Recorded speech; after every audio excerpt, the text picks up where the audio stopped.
My name is Peter Bregman. I'm the CEO of Bregman Partners, and I coach people, and my organization coaches people and teams and actually entire organizations to develop their emotional courage, to develop their confidence in themselves, their connection to each other, and their commitment to what matters so that they become exceptional leaders and stellar human beings. And that's important for the sake of themselves, their families, their teams, their companies, and I believe the world. So that's what I do. And on the show with Dove, I talk about leading with emotional courage. Emotional courage is the willingness to feel, and it underlies our willingness to act. We cannot act powerfully in the world, and we cannot connect with others powerfully, and we will not be confident in ourselves or commit to purposes unless we are willing to feel the difficult things that we need to feel in order to move forward in the difficult actions that we need to take. So take up the challenge with us. Hope you enjoy the show. Congratulations! You are tuned into Dov Baron's Leadership and Loyalty Show, the #1 podcast for Fortune 500 executives and those who are dedicated to creating a quantum leap in leadership. Your host, Dov Baron, is the founder of FullMontyLeadership.com. He's an executive mentor to leaders like you, a contributing writer for Entrepreneur Magazine, CEO World, and he's been featured on CNN, Fox, CBS, and many other notable sites. Dov Baron is an international business speaker who was named by Inc. magazine as one of the top 100 leadership speakers to hire. Now, over to Dov Baron. Welcome, dear friends, fans, and fellow aficionados of leadership excellence. Thank you for joining us on this episode of Leadership and Loyalty Tips for Executives, part of the Full Monty interview series. I'm your host and founder of Full Monty Leadership, Dov Baron. I'm here to assist you tapping into the one thing that changes everything in your life and in your business. To find out more, you can go to FullMontyLeadership.com. So let me ask you, what do you need in order to up-level your leadership? Well, today we ask an unusual question, one that's actually one of my favorites. Do you have the emotional courage to truly lead? Before you give me the automatic yes, you may want to grab a coffee, because this episode, we're going to open up your eyes, your heart, and your mind and see what it really takes. Remember, you can chat about this episode or any past episodes on our Facebook and LinkedIn groups by simply looking for the Leadership and Loyalty podcast. If you're a new listener, new viewer, thank you for joining us. Strap yourself in. We're about to go full Monty. As always, you can find us on Apple Podcasts, Spotify, iHeartRadio, or wherever you tune into podcasts. And we always need your help in staying relevant, so please go over there, rate, review, and subscribe to the show. And hey, share it with your friends. Why not? You can also catch us on traditional radio stations across the United States every Monday and Thursday. You can also look for us on Roku TV, where there's over 100,000 subscribers. And if you're a regular listener, a big thank you to you for making us the #1 podcast globally for Fortune 500 listeners, with a potential reach of 2.5 to 4 million listeners for every single show. We're honored and grateful to be cited by Inc.com as the #1 podcast to make you a better leader. You can also catch us on Google Home and Alexa by simply saying, play Dov Baron podcast. Again, thank you for sharing the show with everybody you know. All right, let's strip it down. Let's dive right in. If you're a leader, whether you're a CEO, someone in the C-suite, a sales leader, an entrepreneur, or a leader in any capacity, you know that emotional intelligence is a hot topic. In fact, we've spoken a lot about that subject right here on the show. Further, we've gone not only into emotional intelligence, but emotional maturity, which is a completely different subject and obviously has a greater depth. But what does it take to have emotional maturity and emotional intelligence is courage. Now, I can hear you saying, but I am courageous. And that may be true. However, have you considered what it takes to lead with emotional courage? Furthermore, how would your leadership improve if you knew you really could tap into not only more emotional courage for yourself, but for those that you lead?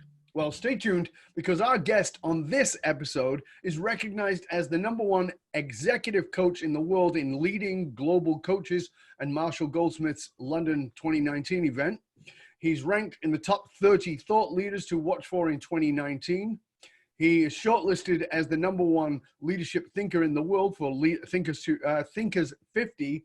He is the CEO of Bregman Partners, an executive coaching company that helps leaders develop their emotional courage, confidence in themselves, connection to others, and commitment to what matters so they can become exceptional leaders, stellar human beings, and for the sake of themselves, their families, their teams, their companies, and the world. So ladies and gentlemen, please put your hands together and help me welcome the host of the Bregman Leadership Podcast, award-winning author, best-selling author of Leading with Emotional Courage, Mr. Peter Bregman. Welcome, Peter. Very nice to be here. Thank you so much for that introduction. You're very welcome, mate. It's good to have you here. Are you recently back from London? I came back day before yesterday. That's what I thought. Yeah, I saw the pictures of Dory and the whole gang all over there. Some of my friends and some guests from before. It's cool. So I'm glad you had a good time. It was a lot of fun. It was a great, really fantastic group of people. I'm sure it was. Yeah. So here's a place I like to start with my guests. One of the things I like to ask is, in this world of influence and quote influencers, one of the things I love to know is who has been somebody who's been massive emotional influence on you, impact on you, somebody who's inspired you. And it may not be somebody that we ordinarily would think of. It may not be somebody famous. It might be somebody else altogether. And in your case, it may be somebody who has had enormous amounts of emotional courage. Who would that be for you? I mean, there's so many people that come to mind. Sure. I would highlight a woman who's been my teacher and has really introduced me to the idea of emotional courage. Her name is Anne Bradney, and she is based in a school of core energetics, and she started her own school called Radical Aliveness. And it's, it kind of sounds California. It actually is California. And it is tremendously influential. It has been tremendously influential for me in terms of teaching me to expand my capacity to feel, which it turns out is indispensable for my capacity to act. So she's been great. Another good friend of mine who runs the Leadership Intensive. It's a leadership program on emotional courage that I run.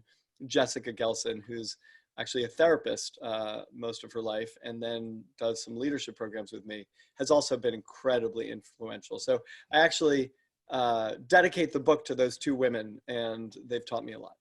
That's wonderful. Again, it's one of the reasons I like asking this question is because I think there's so many people who quote unquote fly under the radar.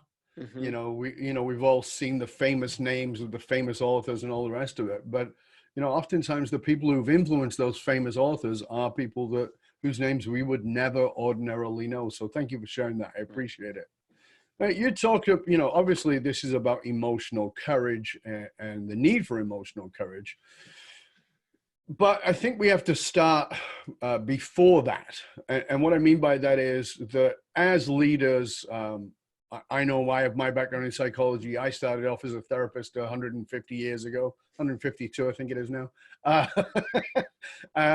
And, as leaders, we are trained away from feelings. We're even trained to deny that we might be afraid. And very few are willing to be honest enough to admit that they are at least secretly scared. Do you think that is an important beginning place to admit that we actually have fear? Because I think a lot of ideas around leadership are that we're supposed to be fearless, and that's just not a reality as far as I'm concerned. Right. Yeah. Let's unpack it a little bit. I think Sure. You're asking a really great question. And I would say fear is one emotion, and there's a lot of emotions we actually don't want to feel. For some people, they don't want to feel joy, right? Absolutely. But so let's define emotional courage, right? Thank you. Which is, emotional courage is the willingness to feel. And I like to do this thought experiment. So, and for anyone who's listening, you could do this along with Dove and I. Think about a difficult conversation that you're not having. So you should have this conversation, but you haven't followed through on it. All right. And once you have one in mind, and if you can't think of any conversation you're not having, think a little harder because all of us have them. And you could also think you could also think of any risk that you haven't taken that you feel is important to take. So I would ask this question. Do you know everything you need to know in order to have that conversation? I'm willing to bet yes. Mm-hmm. Are you perfectly skilled enough to have that conversation? I know with Again. you are, right? And have you had time and opportunity? Of course. And those are the things that we usually try to solve for in order to follow through on the things that are important to us. But those are not the things that get in the way of following through on the things that are most important to us. What gets in the way is there's something you would have to feel if you had that conversation. You might feel disconnection. You might feel conflict. You might feel their hurt or their anger or their coming back at you, their defensiveness. And then you might feel angry or embarrassed or shameful, or you might feel that weird kind of passive aggressiveness that comes after a difficult conversation. They smile and they say, thank you so much. And then they don't really talk to you for 4 months. Like, you might feel all of that stuff. And because you don't want to feel that, or you don't even want to risk feeling all of those things, you don't follow through on what's most important to us. And not just you, I do the same thing. And if we are willing to feel everything, if you're willing to feel the shame and the embarrassment and the defensiveness and the anger and the hurt and the passive aggression, if you're willing to feel everything, then you can do anything, right? Mm-hmm. Then we can move forward, because knowledge, skill, time, and opportunity are things we solve for routinely every day. Those are not hard, but it's those feelings that are hard. And so increasing our capacity to feel a variety of things is about increasing our capacity to act on the things that are most important to us. And the funny thing about it is that we often procrastinate most on the things that matter most to us. And it's for this reason, right? I don't procrastinate buying running sneakers because who cares, right? But maybe writing that first chapter of my new book, you know, on soul or whatever it is that might be like, you know, close to me, that I might have a hard time doing because it's so meaningful to me, because it feels risky, because failure might be devastating. And so I'm not, if I don't write it, I never have to feel any of those feelings. Yeah. And yeah. I fully agree with you. The work that we do is very much based on that, on understanding.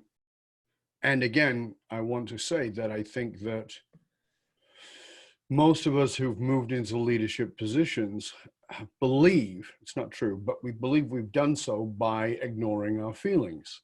And the truth of the matter is that you will never be a great leader until you can feel.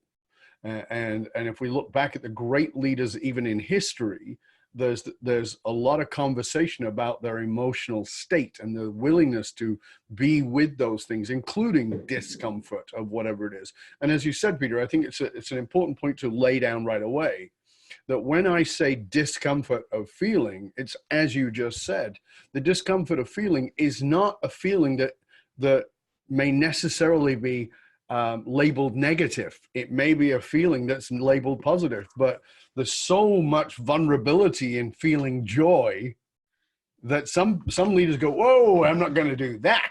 If I let that out, anything could come out.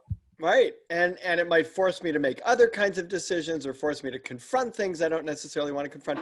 And in the book, Leading with Emotional Courage, I talk about these 4 elements of leadership, which is confidence in yourself, connection to others, commitment to purpose, and emotional courage. And if we don't have emotional courage, it is unlikely that we will truly connect with other people. It is unlikely that we will be confident in ourselves. And it is unlikely that we will truly commit to a purpose in a healthy way. And I've seen a lot of leaders who are strong in some of those. They'll commit to purpose all the way, but because they're disconnected from others or not even connected to themselves so much, they will burn themselves and everybody else out in pursuit of this noble cause. Yep. And not do anybody any favors, because you can never really get there, or you cap your growth, or so you have to be willing. We all have to be willing to be vulnerable and to know what we don't know, or acknowledge what we don't know. That's true confidence. True confidence in yourself is not knowing everything. That's insecurity, right? Yes. Confidence in yourself is being willing to acknowledge that you don't know things, that you're unsure about things, that you might be scared. That's real confidence in yourself. And connection to others is really being able to see other people for who they are and have them feel seen and understood and appreciated, and to be willing to have other people do the same for you to be willing to be seen and appreciated and understood. And then commitment to purpose, more than anything, it's not a big, huge, majestic, inspiring vision as much as it is the day-to-day willingness to prioritize some things and distinguish signal from noise and leave other things behind. And when we're good at all four of those things, this confidence in self, connection to others, commitment to purpose, and emotional courage, we lead from our most powerful selves. Now, when you say confidence in self, I want to make sure that that's unpacked a little bit, because Sure. again, that's one of those head things that people can jump in and go, well, I have tons of confidence in myself. No, Right. that's bravado. Exactly. Bravado and confidence in the truth of who you are is very different. So I want to unpack that a little bit, because I think that people want to jump over that part. And that is, from my point of view, is self-knowledge. It's the willingness to self-examine, the willingness for me to get to know who I am, including the foibles, including the parts I may not like so much, and to look into the shadows of my being so that I can go through the other three steps. And yeah, and I 100% agree with you. And am I willing to be seen without my mask, without my bravado or sense of I've got it all together? Am I willing to be seen in my vulnerability? Am I willing to be seen in my weakness? Can I stand up there and show up in my imperfection? And we all have weakness and imperfection and insecurity. And if I can really show up with that, if I'm confident enough to be imperfect, to not know things, to have weakness and to not hide it, to be vulnerable, to be touched. If I'm able to do that, that's what I mean by confidence. Then we're secure in our own skin. Then we're really willing to be ourselves, and we can go anywhere. We can move into anything from that perspective. Yeah. It is the great heroic journey, as Campbell would say. And I obviously, you and I talked about this, that you're singing to the choir for sure. However, the person on the other end might be saying, yeah, but why would I bother? I'm already the CEO, or I'm already in the C-suite. I'm doing great. I'm not a bad guy, but I'm making the big coin. I've got the big car. I got the nice house. I've got all that, and my life's pretty good. Why would I bother? Because this is like, I don't really want to get into that. Now, you're talking about woo-woo California soft skills stuff. Really, come on. Is that really I can hear the leaders screaming that inside of their head. Now, again, I'm with you, but talk to us about where you go with that. I think it's a great question, and I've heard it myself, right? I had that conversation with someone that I was coaching who received feedback that was, on the one hand, brilliant, and he's talented and he's amazing, and on the other hand, scathing criticism of what it's like to work for him. Yep. And I shared the feedback with him, and his first response was, my biggest problem, I hire the wrong people. In other words, all those people that gave you feedback, they're the problem. They're the wrong people. Problem, yeah, right? That's the issue. And but I've known him for a while, and if that's true, he's hired the wrong people for a very long time and continuously. And so I said, this is real stuff. And he said, look, I started this company. I'm very successful. Why do I bother? Why should I bother? Mm-hmm. And I have two answers for that. One is your success is capped, right? Mm-hmm. You have been successful. It's true. And if you're comfortable with this level of success, it's sort of my friend Marshall Goldsmith, what got you here won't get you there. If you're comfortable with this level of success, you're okay. Here's what I'm seeing. You're burnt out. The people around you are burnt out. And effectively, your revenue has been slowly degrading or staying the same. And your customer base has stayed the same for the past 4 years. So your growth is capped. The company's growth is capped. There's really high turnover because people can't stand to continue to work for you in the organization. It's a struggle. You've got some people who are able to stay through, and then other people who come in and they cycle in and out. And you're exhausted and you're burnt out, and other people are exhausted and burnt out, and they spend a tremendous amount of organizational energy managing you. And so if you're okay with that, you don't need my help, right? And you're fine if you're okay with that scenario. But I can guarantee you that without a willingness to feel, without a willingness to, so what does he have to do? First thing he has to do is go back to the people who gave the feedback and say, hey, everybody, here's the feedback I heard. He said, I'm not willing to do that. Why? Why is he not willing to do that? Well, he's not willing to do that because he doesn't want to feel the humility of it. He doesn't want to feel that he's made mistakes or that he's had problems. No. He doesn't want to feel. So he said, I'm not going to do that. And I said, why are you not going to do that? And he said, I don't want to create problems. And I said, look, I don't know how to tell you this, but you're the only one who's keeping this a secret to yourself because they are the ones who gave you the feedback. They're talking about it. Like, believe me, they know. They know. The secret is out. So the only person you're not admitting this to is yourself, right? And by not going to them, you're clearly communicating to them that you don't care. You don't want to change. You don't, and this is the issue of confidence, which is how we started this conversation. You are not confident enough of a leader to look at the people who have given you direct feedback and say, hey, I've heard you. I'm sorry for the way my behavior has impacted you. Let's talk about how this could be more effective, right? And that takes confidence. And when you don't have that confidence, you can't change. And if you can't change, you can't grow. And if you can't grow, then you're guaranteed to stay at the status quo, which is ultimately a year and a half after that conversation, what's happened. Right. Right. I haven't continued to coach. I stopped coaching him because I said, it's not like, unless you're willing to have that conversation, and I'm super happy to help you have that conversation. But unless you're willing to go down the path of having that conversation, then it's going to be a waste of time and money for both of us. Yeah. So that's the point is that, you know, one of the things that I teach and believe with every fiber of my being is courage is subjective. So that leader you just spoke about is probably enormously courageous in some areas. Absolutely, 100%. And that's the danger, is that person can say, well, I am courageous. And that, you know, like I said in the intro, but courage is subjective. There are things I do every day that people go, oh my God, you're so courageous. They're not courageous for me. They're just what I do. Exactly. And there are other 100%. Things that they do. And I go, oh my God, you're so courageous. And they go, no, it's not.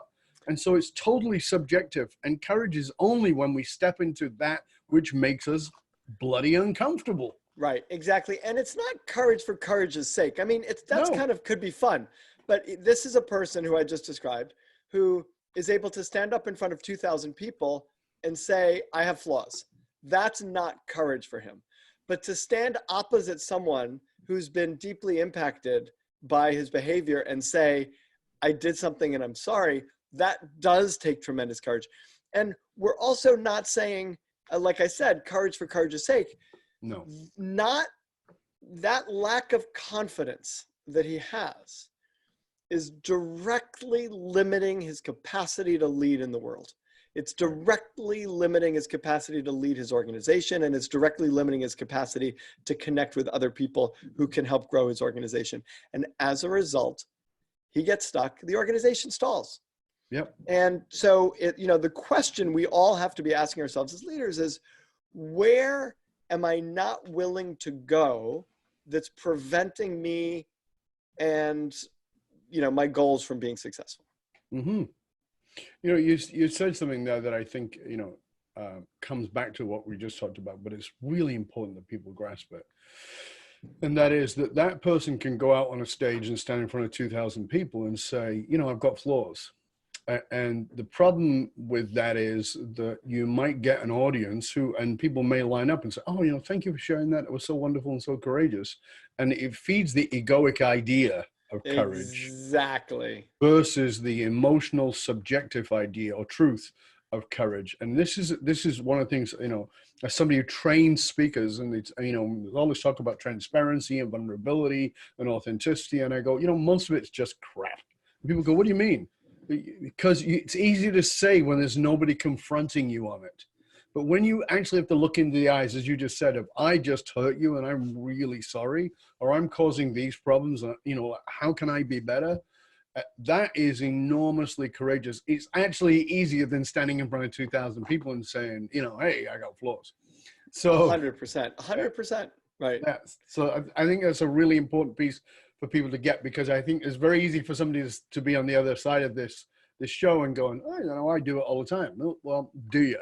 Do you Right. do it eyeball to eyeball, belly to belly, toe to toe, heart to heart, soul to soul, and really say, okay, here's the truth of who I am unmasked. And here's the interesting question to ask, because you've been talking about these people who are saying maybe this isn't for me. That's a confidence issue too. So if we come at it and we go, here are ways I do this really well, that's fine. That's fine. Like, I think it's important to appreciate the ways in which you're really successful. Of course. And it doesn't require confidence. It doesn't require confidence to acknowledge, in most cases, what you do well. What requires, for some people it does, by the way. For some people who are super critical, it does. But what requires confidence is to look and to ask the question, where is my not doing this hurting me? Where is my not doing this getting in the way of my most important relationships? Where is my not showing up making it harder for me to commit to something that's bigger and that I care deeply about? And asking that question as a leader is a far more interesting question, because that exposes the places where we can grow. Yeah, absolutely. And taking this now into the extension of that is one of the teaching points in our leadership work is that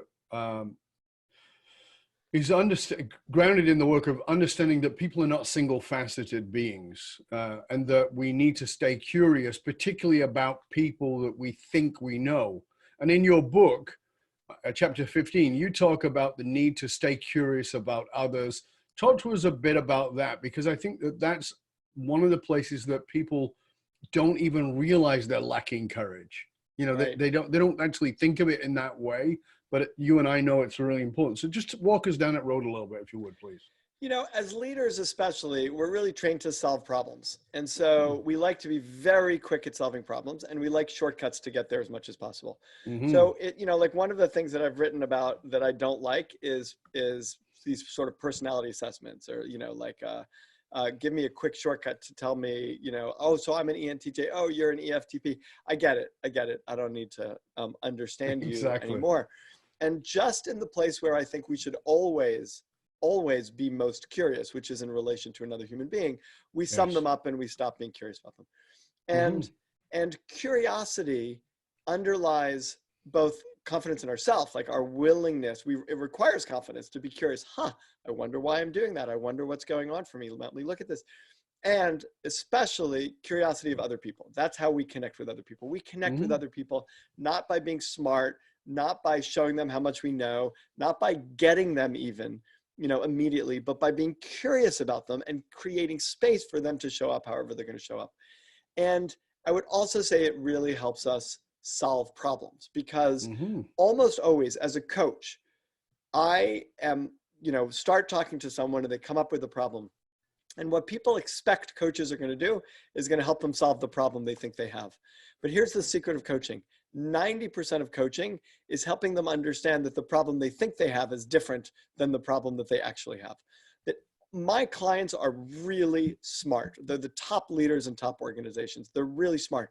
So at the point at which they come and bring a problem to our conversation, they've already thought about the smart solutions. It's not that they lack an ability to think through rationally, a difficult challenge or a complex problem. So what it usually is that they're so in the problem that they don't see something differently or more broadly or from a different lens that allows them to solve a different problem, which turns out to be their actual problem. And that's what curiosity, staying curious, allows us first of all, to acknowledge what we don't know. And that's why it requires confidence, because we have to not know things in order to be curious, right? If I'm curious, it means there's something I don't know. If I know everything there is to know, if I'm a know-it-all, then there's nothing to be curious about, right? Because I know it all. Right. So it requires confidence in ourselves. And the curiosity helps us to appreciate where other people are and helps us to solve problems. And I'll give you like a quick family example, which is my children were very difficult in the morning. They woke up and they were sort of obnoxious with each other and obnoxious with my wife and me.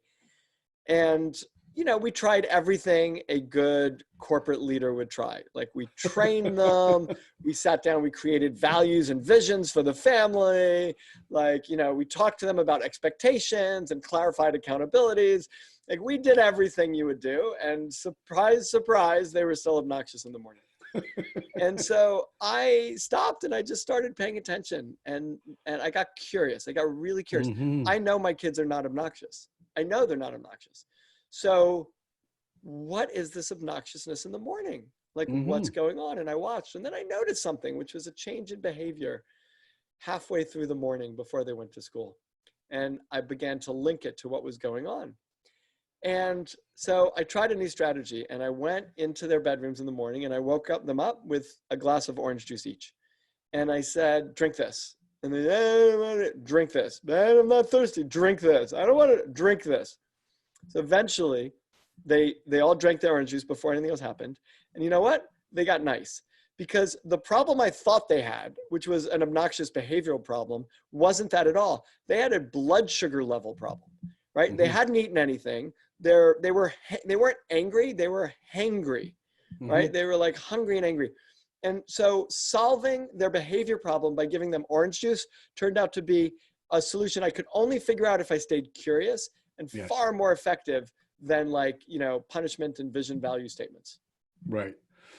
And this is the thing about, you know, curiosity is one of my highest values as a human being, and it's one of the highest values of our company. And I constantly have to remind myself to stay curious. And I think that that's an important piece around it. It's easy to jump away from curiosity, but coming back to it requires me to say, what if I don't know?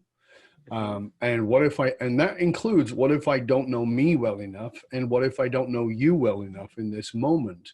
You know, and that's what I said I loved about that piece in chapter 15, where you talked about it not being good enough to have had the personality tests. Because I know, because I've hired people off personality tests and gone, oh my God, they're so not what I thought, because I hired them off a personality test, because people are multifaceted. And people are also unconsciously oftentimes devious. And what I mean by that is that they don't always know, so they put an answer that's actually not their truth. They don't even know they're not telling the truth. They just don't know that, but it will be revealed in the relationship if you stay curious. And so the challenge, to come back in a loop here a little bit from where you were, which is this piece around having these conversations that we know we need to have, but we're not willing to have because of a feeling that we don't want to feel. And so what happens to that, Peter, is that, you know, we see this, is that people will grit their teeth and say, okay, I got to have the conversation that I don't want to have. They grit their teeth, but they now emotionally remove themselves because they've grit their teeth. So how do you get them to have the conversation without gritting their teeth? Because it becomes willful then, as opposed to emotionally present. Right. So it's a great question. And the work that we do, you know, I just sort of think of the leadership intensive, which is this like intensive 4-day experience, completely driven to build emotional courage. I designed it because I had two questions. Like, I know emotional courage is a thing. So my two questions were, can you develop it? And does developing it have an impact on your leadership? Yep. So we did this leadership intensive.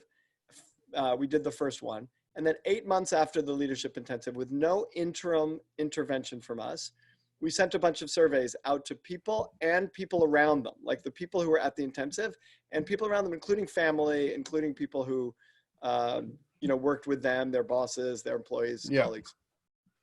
And we ask them a number of questions. Is this person willing to have hard conversations? Are they willing to inspire people with heart as well as mind? Are they, do they take calculated risks? We ask all these questions. Are they, they're achieving their business results? Are they effective as leaders? And we ask them with a 7-point Likert scale. So 0 is no change over the past 8 months. And then -1, -2, -3, right? They got worse, much worse, et cetera. Yeah. Or +1, +2, +3. They've gotten better, much better, more, much more effective. In every single case, with no interim intervention from us, in every single case, for every single person, in every single question that we asked, people either got more effective or much more effective over those 8 months than they were before they came to the intensive. So the answer is you can develop it, and developing it makes a business on these kinds of results and the leadership and the way you show up to other people. So now I'm getting to that question, which is, so what do we do to develop emotional courage in people so that they can really do it? Yes. And you do it by taking steps along the path of emotional courage. You can't take a massive risk right off the bat. You take a small risk and another small risk, and you take this risk to be seen and to take off your mask and to see how people see you. And it's literally physical, Dove. It's like it's in your body. Emotions are in your body. One of the questions we constantly ask is, what are you feeling and where are you feeling it? So in English, we say, I am angry, as though anger has completely taken over our being. We have become anger incarnate, right? Which is not how anger works. No. If I feel angry, that's not the same as I am angry. And I could say, what are you feeling? I'm feeling angry. Or they might say, I am angry. And I'll say, okay, so you're feeling angry. Where in your body are you feeling it? And they have to take a minute, and they have to breathe. And they have to go, well, I'm feeling it in the right side of my chest. And then I'll say, well, what are you feeling in the right side of your chest? Well, it's like a tightness. Well, now, if I am anger, that might be something I cannot live with. But if I feel sort of tightness on the right side of my chest, as long as it's not a heart attack, that is something that you can live with, right? That's just, something that's going to pass. And so part of emotional courage is having experiences that teach you that you are bigger than your emotions and you can exist beyond them, and you're not, your emotions do not overwhelm you, that you actually are willing to experience big emotions. And from that place, you can connect to someone. So if you come to me with a problem and you're feeling sad, and I can't bear to feel that kind of sadness, I'm going to walk over you. You're going to learn to shut down. You're going to put on that mask, and we're going to have a disconnected relationship. But if I could slow down a minute and go, wow, I can see that you're really feeling a lot around this. And that gives you permission to actually feel. And you know that I'm going to hold that and not run away and I can hold that. And it doesn't necessarily mean I'm going to change my decision, but I could be with you as one human being to another human being. That your first of all, your psychological health, that creates a psychologically safe workplace. There's a lot of talking about psychologically safe workplaces. That creates a psychological, you can show up however you are and you're going to be accepted. It's not like you're going to be too much, or you're going to be, so I can be with you in that moment. And then the second is your loyalty, your commitment to the mission that your connection to me, all of that stuff skyrockets through the roof. So your willingness, I'm just doing a 360 on people, and people are telling me this leader is really fantastic, and a lot of people are afraid of him. And they're afraid of him because he's really smart and he just drills into you. Well, why is that a problem? The reason that's a problem, besides the fact that it creates a psychologically unsafe environment, is that leader isn't getting the truth. Like, people aren't willing to tell that leader when things are going wrong because they want to avoid the feeling that they're going to be railed into. And then he finds out about it too late to do anything about it. And then he gets mad and he rails into people, and it's a circuitous route. And the challenge is, can I create an environment where you can bring anything to me and it's not too much for me to handle? That is powerful leadership. Yeah, it's, again, obviously this is the point. It's about that courage to really step into that and own that. But again, it's the willingness to fully own the challenge of whatever it is you're feeling. Right. Let's take this personal for a minute. Can you give us an example of where you have had to step into that level of emotional courage, that you've had to own it, claim it? Because again, one of the great challenges is being the smartest guy in the room. And oftentimes the smartest guy in the room won't get challenged, particularly on his own subject. So I want to bring this to the humanity of it, which is that we teach what we need to learn. And Right. so talk to us a little bit about where you've had to step into that. Gosh, every day. So first of all, like, as a leader, I run a company, but also as a parent, right? As a Yes. human being, Yes. it's difficult. So there's, let me think of a specific example. Look, creating the leadership intensive, creating a place where I'm asking CEOs of 100 million, billion-dollar companies, multi-billion-dollar companies, political leaders, people who are coming to this intensive, and I'm doing something that feels incredibly vulnerable, which is I'm saying to all these super high-powered men and women, you have to feel, and I'm going to do things with you. I'm going to dance in a room with you, and I'm going to have you dance. I'm going to use words like your heart and your core self, and I'm going to ask you to look at the ways in which you, and not in an intellectual way. There's no point in the leadership intensive, not a single moment in 4 days, where I have a PowerPoint and I'm standing in my role as a supreme leader and teaching you about how things are working. No, I'm in there and we're crying together. So I have to cry in front of these leaders of a billion-dollar company. Like, that feels very scary and vulnerable to me. And, less so now, but still, it's funny because I recognize that when I am in the role of leader, as soon as I see myself in that role as leader, I could feel myself inhibiting certain responses and reactions because Exactly. I don't want to have respect lost for me. I don't want to. And so in those moments, I have to turn to someone and be super real with them. And I have to share when I don't know something, and I have to share when I'm insecure about something. And that happens all the time. Here's how we like to do it. I gave a TED talk on not knowing. And I sort of joked with someone and said, look, I'm an expert in not knowing. I know everything there is to know about not knowing, right? Like, that's how we like to be. Like, we like to be vulnerable in a way that says, we've got our vulnerability. We're on top of our vulnerability. Exactly. The reality of vulnerability is, that's the definition of vulnerability, is like, we're open to feeling things, and we might feel shame, and we might feel, insecurity, and that is what requires confidence. But I'm in that situation all the time. Like, I am, I just coming out in the world and talking about this. Think about, you introduced the show and you were talking about emotional intelligence and emotional maturity. That conversation around emotional intelligence is the most disconnected to emotions conversation that I ever experienced. Thank you so much for saying that. Like, because it drives me nuts. Yeah, it's not about emotion. It's intellectual conversation about emotion. Yeah. So there's no How can I vulnerability in that. intellectualize my emotion? Exactly. I will practice emotional intelligence and use it on you. Right. Yeah, exactly. And it's a weapon, also, not a tool. And it's also, emotional intelligence is about these 4 boxes: what I see about myself and you, and what I do about myself and you. Well, the problem is, and we've known this problem for decades, more than decades, the challenge isn't actually not being self-aware enough or not knowing enough. It's closing the gap between what we know and what we do. Yes. So I know you know everything you need to know to have that conversation, and yet you don't always follow through on it. Me too.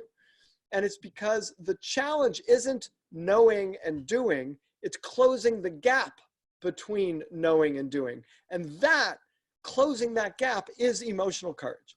Closing the gap between what we know and what we do is emotional courage. And so, because we have to feel, in order to close the gap between what we know and what we do, we have to feel something. And so that hasn't been part of this emotional conversation at all. And I'm really working to make it a part of it, which feels vulnerable to me too, because, you know, I was just at the Thinkers 50 conference. I loved the conference. It was great. And I you know, I got awards. I appreciated all of that. And it felt really, really good. And I really like the people who run it. And I really like everybody who's there. But it's the Thinkers 50 conference. Yeah. Right? Not the Feelers. Not the Feelers 50 conference. And they look, they have really respected and connected with my work, which I super appreciate. And they talk about me as a thought leader, and I appreciate that too. And I think the stuff that I'm doing is bringing thought leadership to this area.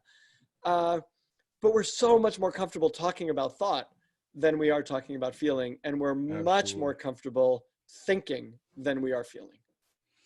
Yeah, absolutely. That the whole idea of is, like I said, it's fascinating to me because, you know, you and I talked about this, is that this idea that emotional intelligence, it's like, well, we're going to talk about emotional intelligence, but we'll minimize this word emotional, and we'll raise this word intelligence. And so we can be intelligent about emotions, which actually means we won't actually feel any of that stuff. I want to scream. Right. I want to scream. So you and I are so on the same page with that. Now, one of the things that in our work that we talk a lot about is purpose. We're all about purpose. And that, you know, what people think purpose is not what it is, because it's actually a deeply emotional piece. It's nothing intellectual about it. It's actually deeply emotional. It comes from the primary drivers of your emotion, and that's when you really connect to what your purpose is. And you tie that in talking about knowing your big arrow, and achieving that. Walk us through that connection. So I think people need to grasp the importance of emotions and purpose and big arrow. Yeah. So purpose is, like, we often think of purpose as this sort of aspirational, inspiring vision, mission. You know, Simon Sinek talks about it as our why. Like, what is our why? I think all of that is good. And I think all of that is right. Meaning we do need to have a purpose and a why. And I think that's useful. I ultimately don't think that's where we fall down. And I'm still working on this, right? I mean, this is true for me too. I don't think that's where we fall down. I have a lot of very inspirational purposes. I don't know if that's I guess that's the plural of purpose. Where we fall down is, am I willing to say yes to the thing that's most important to me and no to everything else? You know, Warren Buffett, there's this thing where Warren Buffett talks about taking your top 20, like, what are the top 25 things that you want to accomplish? Write those top 25 things down. Okay, so now take the bottom 20 and just cross them off your list and get them away. And everybody thinks the next point is, okay, so you're going to focus on the top 5. So then he says, look at the top 5, circle the 1, and here's the challenge. The challenge is to actively focus on that top 1 and actively resist spending any time on the bottom 4. So these are your top 5 priorities, but you have to actively resist spending time on the number 2, number 3, number 4, number 5 priority in order to really get anything done on number 1 priority. And that's the hardest part about committing to purpose. And that's why the commit word is there. The hardest part of committing to purpose is to actually disregard the things that are not absolutely in line.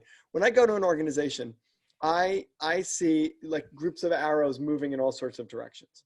That's what I see. I quibble when I talk with Marcus Buckingham about engagement and Gallup surveys. My view is I've yet to see an organization that is filled with disengaged people. I mean, maybe it's just my clients, but I see a ton of engagement in organizations. I don't see disengagement. Here's what I do see. I see engaged, frustrated people. And the reason they're frustrated is because they're working across purposes to each other. So here's someone who's got a remit, who's really, really focused, who cares deeply and is engaged in the work that they're doing. And then they get all this pushback and all these people who are working across purposes and they can't get anything done. So you've got individually productive people who are collectively stagnant because they're not moving in alignment with each other. And so the first thing I do when I go in an organization, and what I talk about in committing to purpose, is understand what your big arrow is, which is what is the most important thing to achieve over the next 12 months. Yes. And the organization needs to make that decision. What is the most important thing to achieve over the next 12 months? That's what the organization needs to decide. And then who are the most critical people to achieving it, to driving that forward? And what is each of their key contribution? And when we understand their key contribution to driving that forward, now, and what I say is, don't hire a coach for this person or that person. Hire a coach for all of your key contributors of your most important initiative. Put your resources where your most critical people are working on your most critical project, whether you think they need it or not, because coaching amplifies performance. And so when, in the old style, if you've got people who are having problems, you give them a coach. And that actually amplifies their problem. It amplifies their performance, but often in the wrong direction. Because if they're already moving like this, that now they do that more effectively and they're confusing the organization further. But if you could rally the most critical people who are working on the most critical work to align and work together, and then you amplify their performance, now you're moving the organization forward. And so the big arrow is the structure that allows everybody to get super clear. If nothing else happens over the next 12 months, this thing has to happen. Yeah, that's so awesome, because I really like what you're saying there about the understanding of the distinction in disengagement versus cross-purpose or cross-direction. That's a really important point I think that most people need to really grasp. This journey, we touched on it a little bit earlier, but this journey of emotional courage, this journey of leadership, it's easier to look at the Peter Bregmans of the world, the Dov Berens of the world, the Marcus Buckinghams, the Simon Sinek's of the world, and go, oh, but you're there. And anybody I know who is even half smart understands there is no there. So one of the things I really like to bring up here, and I think is an important question, is what is something that you did for a long time that actually blocked you from success that you likely thought was probably a pretty good thing to do at the time? And you had to confront that. So first of all, I love your question, and I want to make a point, which is which I think is important for people to know, and it's so connected to what you're saying. So I just came back from London. I'm ranked the #1 executive coach in the world right now, right? I'm ranked the top 30 thinker of 2019, among the top 30 thinkers of 2019 on the Thinkers 50 radar. Shortlisted for the top leadership thinker in the world. So you could look at that from the outside. And by the way, all of those things feel great. Of course. And I could look at that, or you could look at that from the outside, or I could look at that from the outside and say, wow, that's amazing. Like, you're done. Like, you could continue to do whatever you need to do, but you've achieved whatever success. And what I'm not saying is I haven't achieved anything. And I'm also not saying that I'm there. But what I really want to say is I have all the same insecurities and uncertainties as anybody else.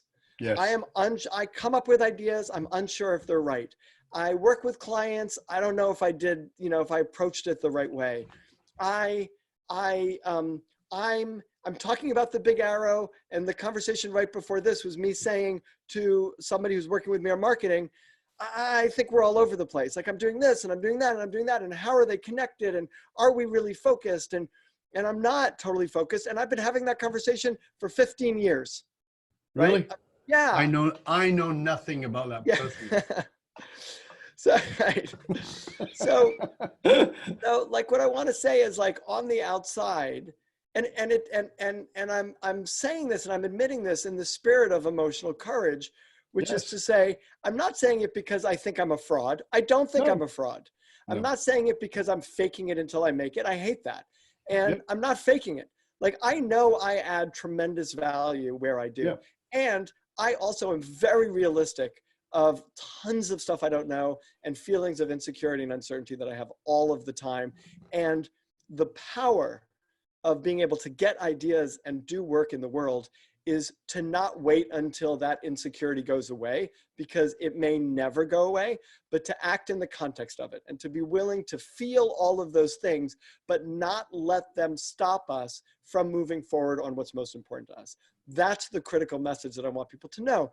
And so, yeah, like I've achieved all of this stuff, and yet, or not even yet, and along with that comes a lot of emotions of, that everybody else has, including, joy and happiness and not enoughness and imperfection.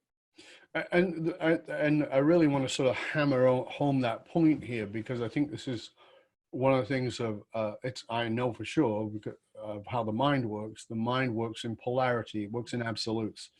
And the truth of the matter is that this is not an either or situation. So we tend to look at, people who are rated number one in the world at whatever it is, and we go, oh, well, it's easy for them. Number one, it's not easy for them. It might be in certain parts, but in other parts it's not. But it's not, I'm either a complete fraud or I'm completely not a fraud. It's I can be having spectacular impact and I can still feel insecure. But I'm willing to climb over my insecurity. I'm willing to own the feeling of my insecurity. I'm willing to even share my insecurity and still crawl forward, because there's a higher, bigger, deeper, more soulful purpose for that individual. Or for, Yeah. And what I would even say is, when you own those things, you're no longer crawling forward. You're walking strongly forward. Right. When you don't own those things, you're terrified that you'll be found out. This is the clincher. Like if you're in your mask, if you're pretending you've got it all together, and it doesn't mean you have to be falling apart or you have to not, like I'm not falling apart, but I'm very aware of, all sorts of places where I feel like I'm imperfect and I fall short. But I know that's okay. And so I don't have to slink around because I'm not hiding any of that. It's when we hide it that we're terrified of being discovered, and that paralyzes us from moving forward. Yeah. We are very close to the end of the show. This has been a wonderful conversation. I've really enjoyed it. There's a couple of things I want to hit on before we finish. And number one is I want to ask you, what do you think is the most common misunderstanding about what it is you do? Because I know there's, there are a great deal of parallels between our work, and I know that I bang into a lot of those misconceptions. What would you say is one of the great misconceptions about what it is you do? It's a good question. I think, when my mother still doesn't entirely understand what I do, I think it's, like the misconception is not a misconception as much as it is like a confusion. Like, so, sort of what, like a lot of people don't even know what a coach does yet, like what is an executive coach, or how do you help people, or emotional coach. And I think the other thing is, and I've learned very quickly not to waste my time in this place, is when people are going to argue with me about the need to feel, or they're like, they don't come with curiosity, but they come with, enough insecurity that they say, I don't need this. Like I'm perfectly successful and I'm not a crybaby, like that approach, I think is a deep misunderstanding of what it is to be in touch with your feelings, and the gift of being in touch with your feelings, and the strength and power of vulnerability. That's I think a misunderstanding. A misunderstanding is that showing weakness is weakness. The reality is that showing weakness is incredible strength, because if you're not strong enough to show weakness, then you've got a real weakness that you have to address. Yeah, it sounds like a misdirect, but it's absolutely on the nose. I couldn't agree with you more. So into the lightning round, Peter. You ready? Yes. Okay, what makes Peter cry? I am deeply touched when I see one person coming to support another person. When it happens in movies, when it happens in a workshop, when it happens, that makes me cry every time. Yeah, I get that for sure. What makes you cry laughing? Like very silly slapstick stuff when I'm a little overtired. What's a guilty pleasure for Peter Bregman? Ice cream. Really? Any particular kind? Almost any kind, but I like stuff with crunchy things to eat in it. Like I like chewing my ice cream. Is that from when you were a kid? No, I think I'm sort of addicted to sugar. So when I start eating sugar, it's very, very hard for me to stop. So often I just don't eat any sugar at all because it's much easier for me than to eat a little bit of sugar. And so when I do eat it, I mean, it shouldn't be a guilty pleasure to anybody else. It should just be a pleasure. There's not a reason a little ice cream should be a guilty pleasure. But for me, it turns out it is a guilty pleasure. Right. Because it doesn't finish at a spoon. Right. It finishes at a bucket. Yeah, exactly. Yeah. Would you like a spoon of ice cream? No, but I'd love a I'd love the bucket. Yeah, get it. So before we finish, and I'm going to ask you to tell our audience, our viewers and our listeners, where they can find out more about you and all your wonderful resources. But before I do, one of the things I like to almost finish up with is to ask for you to give our audience a piece of practical guidance, something that they can do, preferably within the next 24 hours, to really have come home what it is you've been talking about, so they can actually have some practical application of it. What would that be? Great. Have the conversation that you're not having. So that conversation that we've all thought about, here's a conversation I know I should have, but I'm not having it. Have that conversation. And here's a trick to having it, which is, first of all, go super slow so that you feel everything. The goal isn't to jump off the cliff before you could think about it. The goal is to feel everything that's going on as you approach having that conversation. So go slow enough that you feel everything in your body. You feel your heart race. You feel the heat come up. You feel, the butterflies, whatever it is you feel. Great. The goal is to feel those things. It's not to not feel those things. It's to feel those things. And then start with the punchline.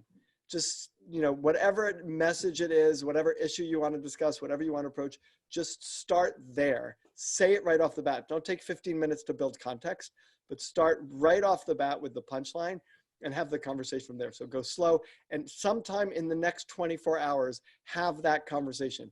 And then, wherever you're watching or comment, send us an email. You'll have my email. You have Dov's email.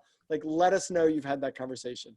And let's make sure, let's create a scenario of 2.4 million people are watching this.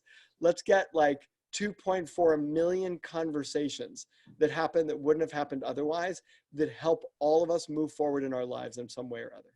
Yeah, that's awesome. Just before we finish, what would be an example of, because I don't want people to go, well, I didn't understand that part, so I'm trying to not allow them to slide away.